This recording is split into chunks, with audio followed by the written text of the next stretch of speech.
pagi, saya Dr. Susanti Natalia Sirait, staf dari Unit Lensa Kontak, Low Vision dan Refraksi Pusat Mata Nasional Rumah Sakit Mata Cicendo Bandung. Pada kesempatan ini kami akan menerangkan bagaimana melakukan fitting lensa kontak yang baik kepada pasien.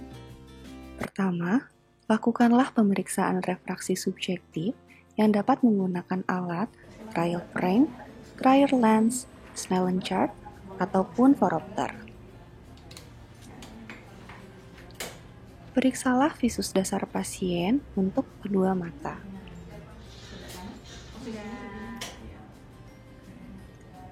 Kemudian, lakukanlah koreksi kacamata pada kedua mata hingga mendapatkan tajam penglihatan terbaik. Kedua, lakukanlah pemeriksaan segmen anterior bola mata.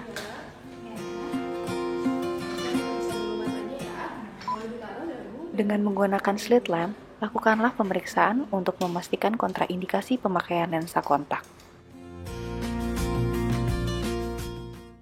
Kemudian, lakukanlah pemeriksaan tear breakup time dengan penggunaan fluorescence strip yang telah dibasahi oleh artificial tears, lalu simpan pada fornix inferior, dan nilailah hasilnya dengan cara penilaian menggunakan iluminasi diffuse cobalt blue.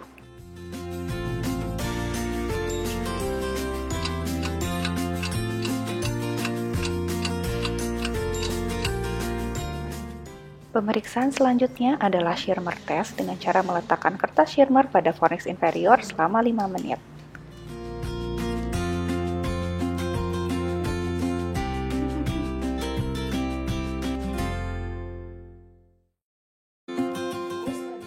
Setelah dipastikan pasien merupakan indikasi penggunaan lensa kontak dan tidak terdapat kontraindikasi, selanjutnya dapat dilakukan pemilihan jenis lensa kontak yang sesuai dengan kebutuhan pasien. Berikut merupakan indikasi dan kontraindikasi dari lensa kontak.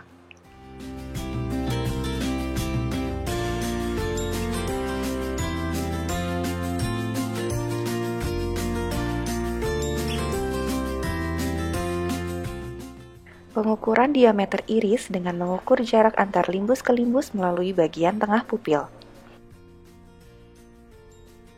Selanjutnya, lakukan pengukuran bukaan antar kelopak mata atas dan bawah secara vertikal. Lalu, lakukan pengukuran diameter pupil dalam keadaan ruangan yang redup.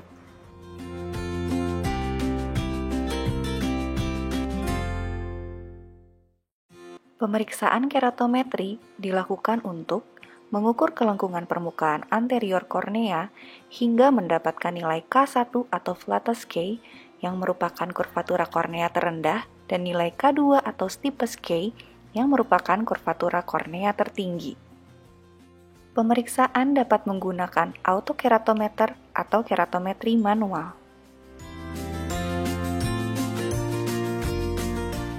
Sebagai contoh, berikut merupakan hasil pada pasien.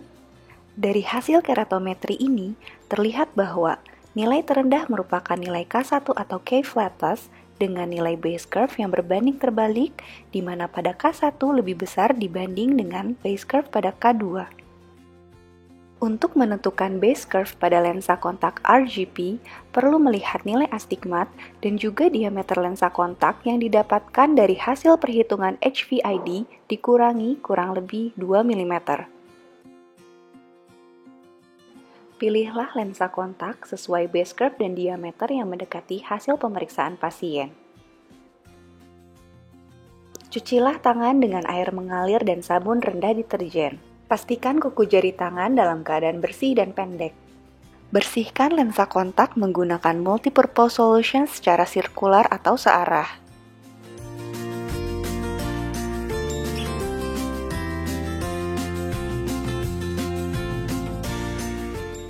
Tempatkan lensa kontak di ujung jari atau alat dengan posisi lensa kontak berbentuk seperti mangkuk, lalu tarik kelopak mata atas dan bawah dan minta pasien melihat ke arah depan.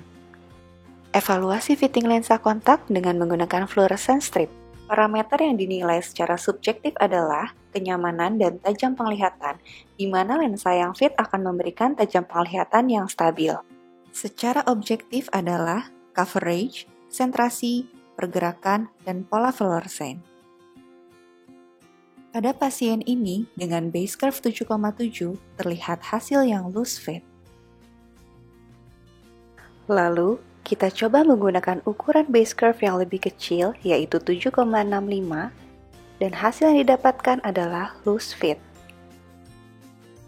Lalu, dengan menggunakan base curve 7,6, didapatkan coverage dan movement yang lebih baik.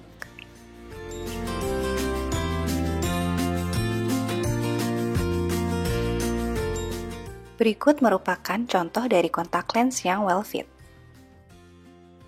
Lakukanlah overrefraksi dengan cara menambahkan atau mengurangi lensa pada trial frame hingga mendapatkan tajam penglihatan terbaik.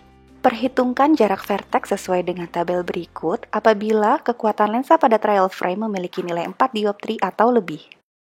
Selanjutnya, dilakukan peresepan lensa kontak pada pasien.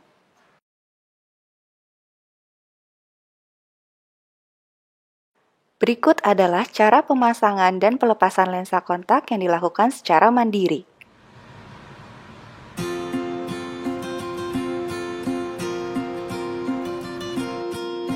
Hal-hal yang perlu kita perhatikan pada pemakaian lensa kontak adalah: satu, harus menjaga kebersihan.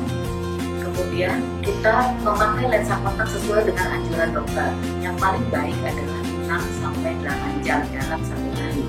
Sebaiknya tidak dipakai waktu tidur, kecuali lensa kontak dengan indikasi tertentu. Jangan menggunakan lensa kontak pada saat mata merah atau ada penyakit mata yang lain. Memakai artificial tears itu sangat membantu untuk membuat kelembapan kita baik. Dan jangan lupa untuk datang kontrol ke dokter sesuai dengan